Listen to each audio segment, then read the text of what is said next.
Welcome to U-Ranch. Today we're back working on the Mark V Grand Caravan, also applies to the Chrysler Town & Country. And in this video we're going to be showing you how to do a brake pad replacement. So let's get it done.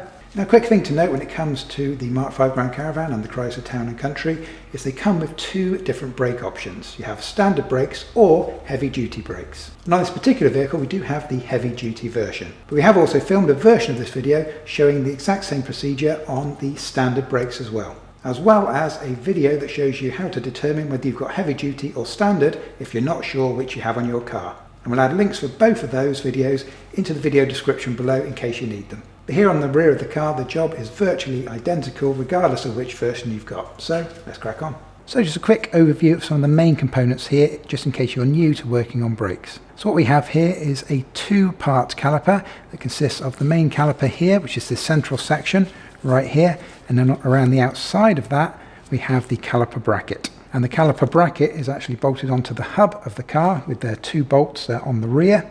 And then this central section, the caliper itself, that's bolted on to the bracket through these bolts here that come in through slider pins into this section here. You'll see all this as we progress through the video. If you have a look in this little window here, right across the middle, that's going to be the edge of your rotor. And then either side of that, you're going to have the facing of the brake pad and the backing of the brake pad. So in this window, you get a good idea of what the condition of the pads is like.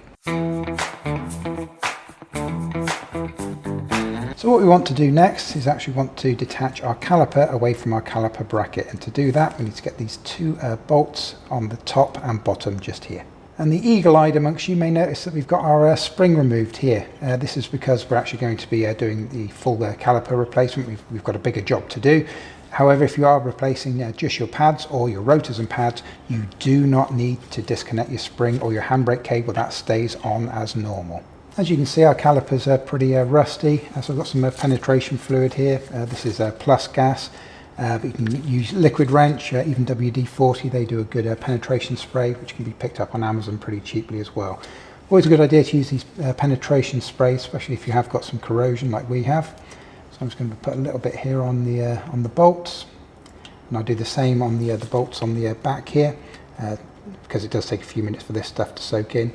What it does is help soak in behind the corrosion, get into the thread a little bit. Sometimes this can make the job a lot easier. So now grab your size 13 socket. I'm going to remove the top and the bottom bolts.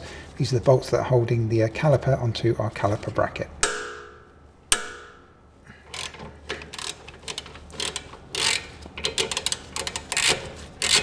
And once your bolt's out, we actually want to put that back in for a second and just tighten that up a little bit by hand, because we don't want this caliper to start moving as we're undoing the lower one.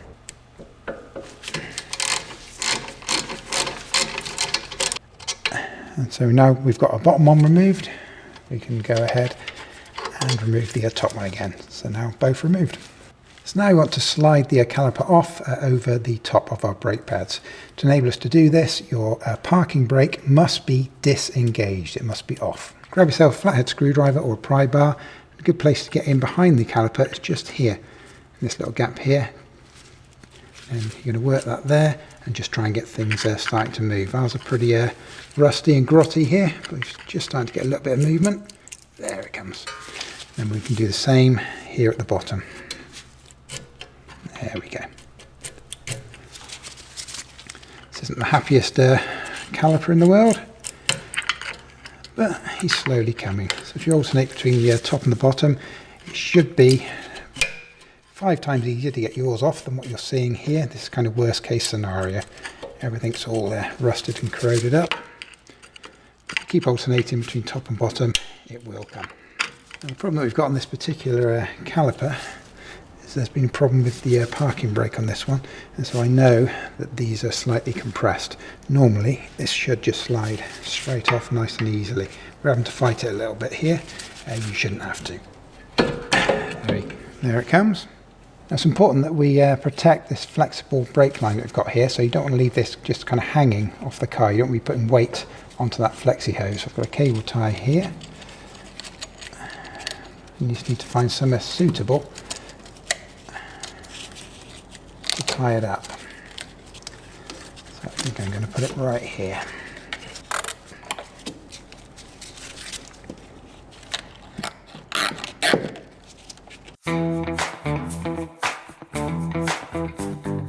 So next we need to remove the old brake pads. Now the pads have little ears in them, just here, that sit inside these little metal brackets, which you can see here. So they should slide backwards and forwards in these brackets. However, as you can see, ours is pretty badly corroded, so I'm going to assume that ours aren't going to slide very easily. A good place to put the screwdriver is just here against the backing material of the pad. Just give it a light, gentle tap, just get it to start moving.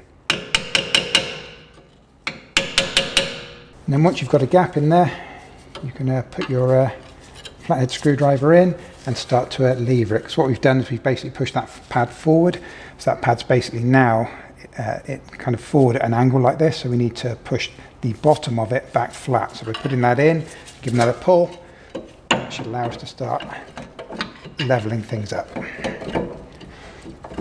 Same on these ones. So for safety, we don't want the rotor accidentally coming off of the vehicle, so I'm putting a bolt back on here just to hold it in place. And it's always the best idea to put that as close to the 12 o'clock position as possible. Now if you are coming in behind the pad, like we are here, because ours are quite stubborn, if you're keeping your old rotor, if you're only doing a pad change, be careful when you put it in that you're only levering it in this direction. What you don't want to do is start pulling the tip of the screwdriver into the face of the rotor. So it's okay to put it in behind the pad and lever it from the edge of your rotor here onto the pad like so. What you don't want to do is start pulling it in this direction, because that's going to force this into the face of your rotor and could cause damage. And there's our first pad removed.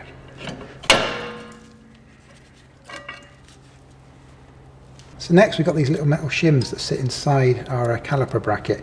So one at the top, one at the bottom, and another pair obviously on the other side there. So these shims need to be removed. You want to check whether your new brake pads have been supplied with a set of brand new shims. Often they are. If you do have brand new ones, obviously you're going to be fitting those brand new ones. If you don't, whilst these are removed, you're going to give these a nice clean up. It's going to be fairly gentle. These are a little bit delicate. You can see there's these kind of pins that hold them in.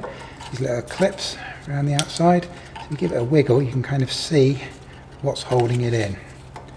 Just gently give it a bit of a push all the way around. Start loosening it off.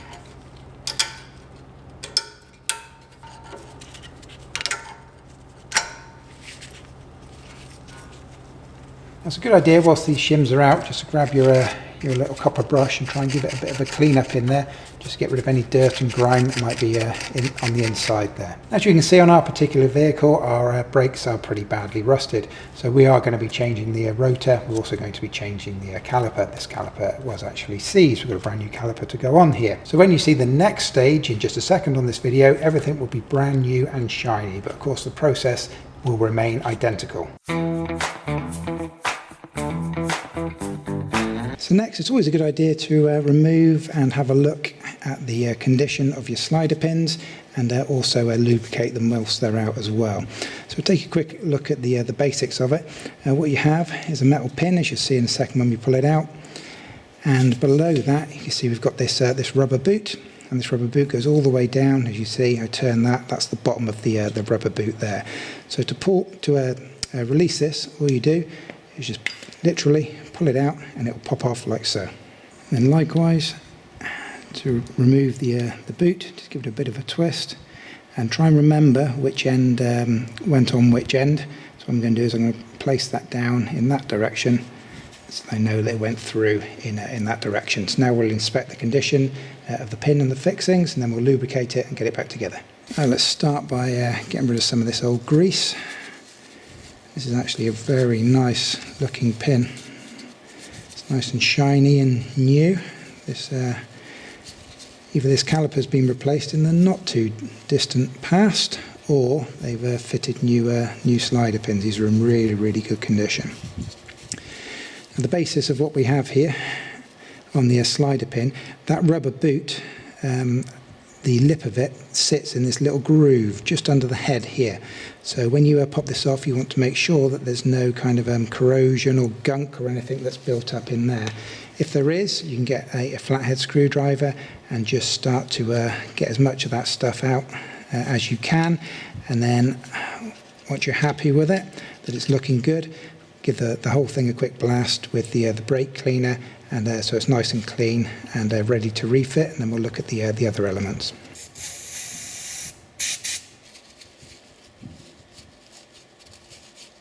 So the next thing to look at is, again, the other end of that rubber boot sits into this lip right here. So again, you want to visually inspect that, and if you can see any corrosion or crud or dirt in there, just get off as much as you can, and then give that a wipe over with some brake cleaner. When you do the brake cleaner on this side, don't spray it into the hole, spray it onto your rag, and then use your thumb to work it in around the edge there.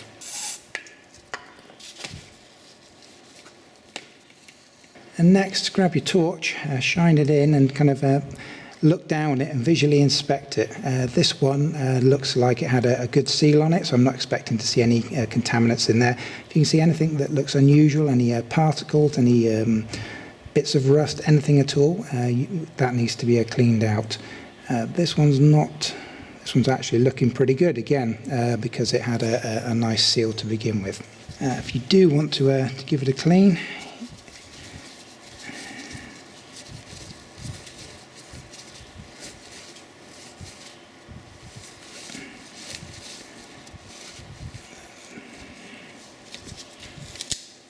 and finally, just take a look inside your rubber boot here, and again, you're looking for any contaminants, crumbs, bits of rubbish that shouldn't be in there. If this holds a good seal, which this one looks to have because it was very clean around the edges on both the pin and on the carrier side, then it's highly likely that this has been successful in stopping dirt and water and things like that getting in there. So, but always worth double checking, because that's a good telltale sign. Sometimes they can be full of rubbish if you've had a bad seal. So next up, we're going to apply some grease to the pin before it gets refitted.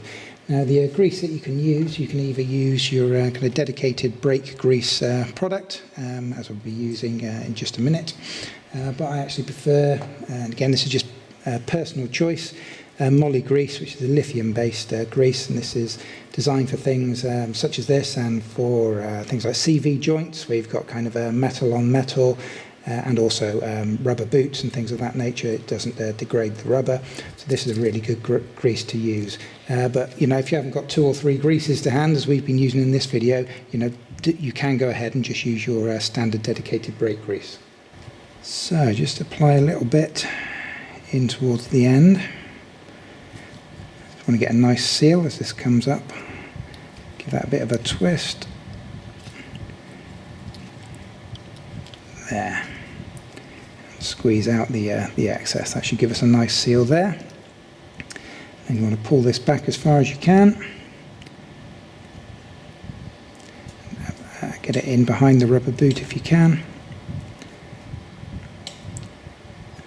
You want to be fairly generous with it, but not too much. Like so, and then we just slide that back in.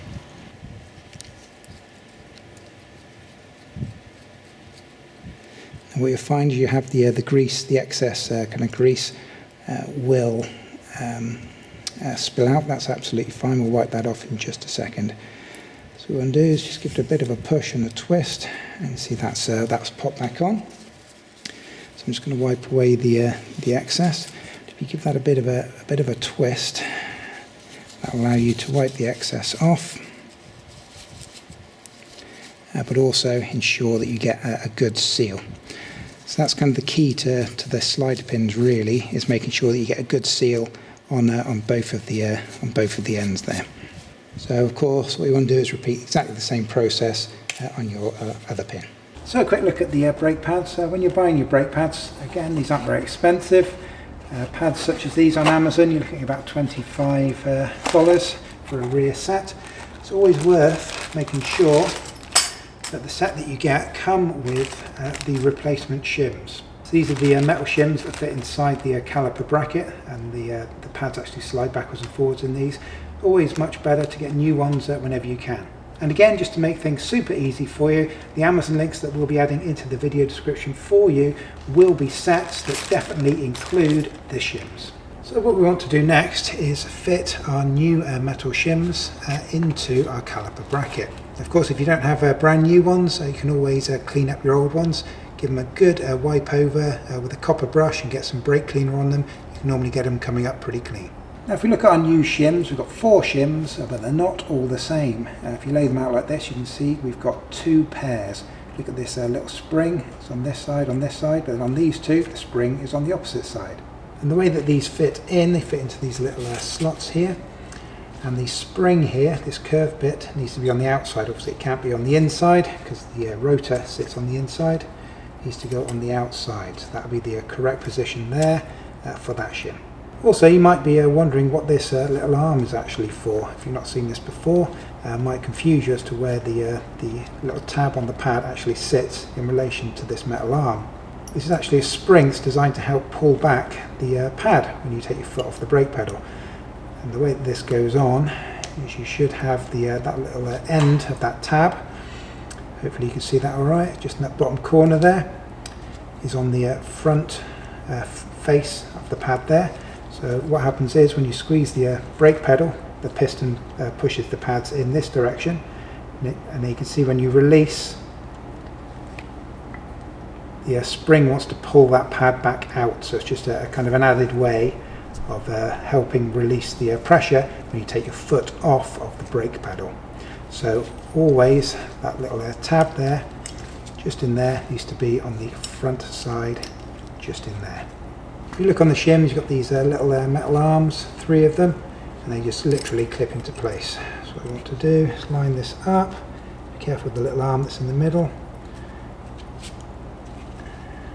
And this just needs to be pushed down nice and solid. Just want to make sure that it seats all the way down. And then grab one of the opposite ones, and this one goes in on this side. Remember these little spring tabs, these little springs on the end, always to the outside, never to the centre. The rotor needs to be in the centre. Now of course repeat that on the other side, fit all 4. So now we want to add a little bit of brake grease into these to make sure that the pads can slide backwards and forwards nice and freely. This is just a standard brake grease. Again, there will be Amazon links for this. Just a nice thin layer of grease across all of our facings here.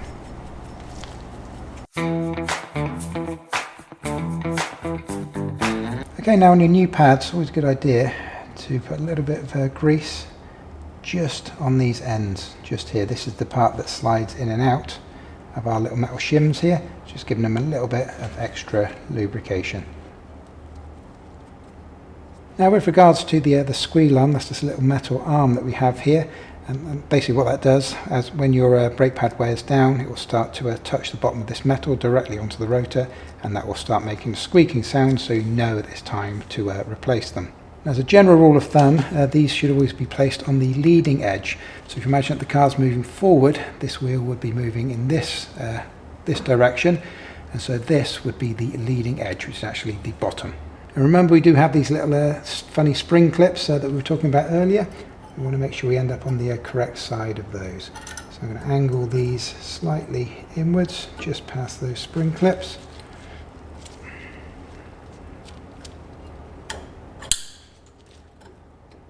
Twist the whole thing around and push it in. Then just make sure you've got nice free movement. You can slide backwards and forwards nice and freely. Now you want to do exactly the same for the pad on the rear. I've just applied some grease there. And one thing to bear in mind, again, if you have the squeal arm on the bottom, which is the leading edge. And also with your grease, be careful if you've got grease on your gloves. You don't want to be applying grease to the face of your pads. The pads are slightly absorbent, so if you put grease on there, it will actually soak in. Obviously that's going to have a very bad effect on the performance of your brakes. So be sure not to get any grease on your faces here. Another option is to put a little bit of grease here on the backing, just where the 2 arms sit. Just helps stop things binding together. It's not really necessary on the more modern pads. They've already got these backings on them, but it does help. You probably saw earlier in the video how badly binded up all of ours were and corroded. This should just help just that little bit. So next you're going to have to rewind the piston in your caliper here. Now because we've got this brand new caliper, this is already fully rewound. However, of course, if you're putting your old caliper back on, yours won't be. And the reason that this needs to be rewound is because this actually comes out slowly over time as the brake pads wear. And so this gap gets smaller and smaller and smaller as this piston comes up. So of course, when you go and put new chunky brake pads in, they're not going to fit. And so what we have to do is we have to rewind this to make sure that the gap is maximized again so they'll fit over the new pads. Now, we have done this on a previous installation, so we'll show you that now. So the next job is going to be to retract the piston back into the caliper. Before we do that, we just want to check the condition of the rubber boot, get rid of any dirt or grime that's around it, give that a bit of a wipe off. You don't want to use your brake cleaner on this, obviously, because that can perish the rubber.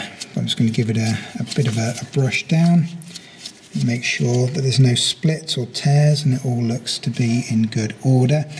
Obviously, if you do have a tear in this, then you're going to have to have another job to do, because unfortunately you're going to have to replace that seal. But this one's looking good. So rear pistons are generally completely different to front pistons. On the front pistons, you can literally just push that straight back into the body of the caliper. You can't do that generally on rear pistons like this one, because this actually has to be wound in a circular motion, almost screwed back down into the body of the piston. And that's why instead of having a completely flat face, we've got these little notches top and bottom. So what we're going to do is we're going to use a brake rewind tool, which can be purchased really cheaply on eBay or Amazon. You're talking about $25–30 for a complete set, and it will do any make or model of car and will last forever. So they're a well worthwhile investment. You can buy small little square tools that actually fit onto the end of your wrench, and they can be okay sometimes, but they're not as good as the dedicated tools. And I have had problems in the past where I couldn't get the teeth in the little cube tool to match up 100%, and the whole job ended up being a bit of a nightmare. So the cube tools are probably half the price. They're probably $15, but it's really worthwhile investing a little bit of money into getting a proper rewind tool. So this is my brake rewind tool. We're actually producing a video on how to use these brake rewind tools. If you need a little bit more assistance, be sure to check that video out. We'll have a link for you below. First thing you want to do is find the correct plate in your set that fits into your caliper.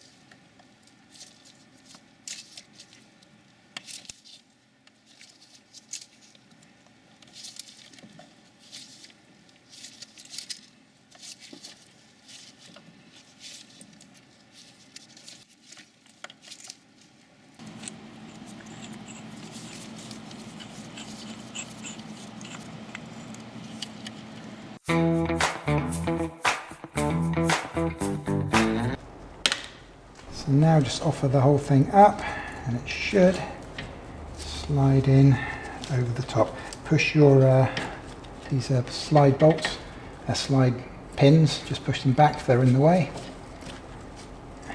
It should line up just around there. Get our bolts started.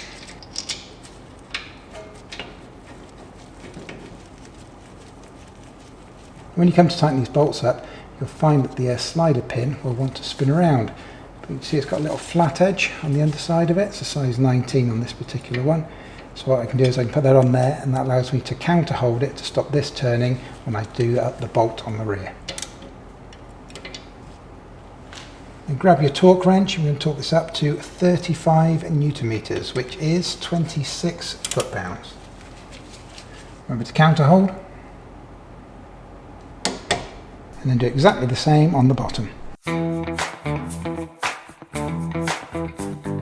So there we have it. That is how to change the brake pads on your Grand Caravan or Chrysler Town & Country. And as you can see, we had a bit more of an involved brake job here. We've replaced the rotors and fitted a brand new caliper as well. If you need any help with doing any more work in addition to the pads, we have filmed separate videos on all the components here, and we'll add links for you into the video description below. So safety first. Before you jump onto the highway and start doing 120 kilometers an hour, you really want to test these brakes first. Best way to do it is just to drive slowly backwards and forwards on your own driveway and just make sure that the brakes appear to be operating correctly. And if everything seems good, take it for a short, slow drive around the block. Again, just making sure that everything feels exactly as it should. That brake pedal should feel nice and firm, and the brakes should be good and reactive. And if all of that is good, then we are job done. If this video has been helpful for you, it would be really good of you if you could please use our Amazon links to buy any of your brake components. So thank you once again, we do appreciate it. Hopefully you'll hit that like button for us before you leave. Also be sure to subscribe, we've got hundreds more videos on these cars just waiting for you to check out. Thank you again, we'll see you down the road.